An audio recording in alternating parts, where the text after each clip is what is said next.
Hey Gingersnap music friends, welcome back to Music Monday. It's a classical music kind of day.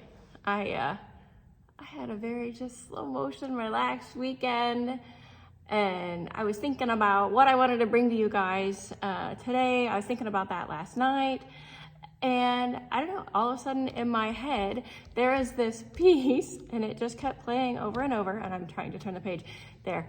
It was a piece that I learned when I was auditioning for my college entrance auditions.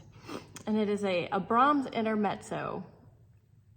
For music geeks, it's a Brahms Intermezzo in A major, opus 118, number 2. That's all the technical classical music geekiness. But part of why I wanted to bring this to you today is because I've been having some discussions with various people over the last several weeks about emotions and about things that tend to stir our emotions, and whether our emotions are good or evil, whether we can trust them. And so if we can not trust our emotions, then the things that are out there that tend to stir our emotions are also bad, right? Except that wipes out like all of who I am, all of what I do, all of how God wired me was to do music, which is one of our primary vehicles as human beings to express emotions and to stir emotions. God wired me this way. And so for me to sit and say, oh, but music is evil because it stirs emotions, I cannot do that. And the more I thought about it, the more I went digging into scriptures. And then I remembered there's an entire book in the Old Testament, Psalms.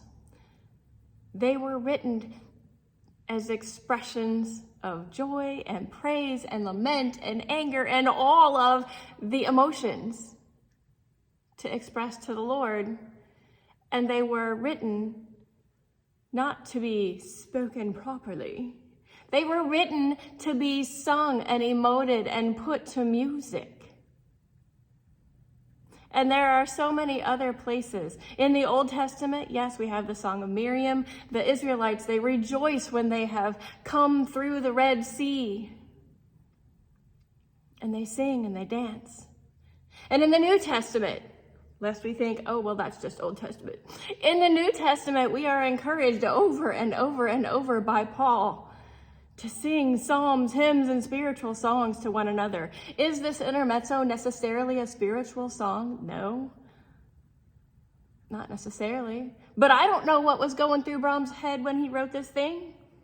Maybe he had a breakup and it was all like Sturm und Drang and all of the emotions and all the crazy. I don't know. I can't know. But what I do know is that it is a beautiful piece of music that draws my heart out and allows expression, and that is part of what makes us human. And so, it's Classical Music Monday. Sit back, close your eyes. There's no words. It's a piano piece. There's no words. Let the music do what the music is going to do today. And then thank God for the gift of music.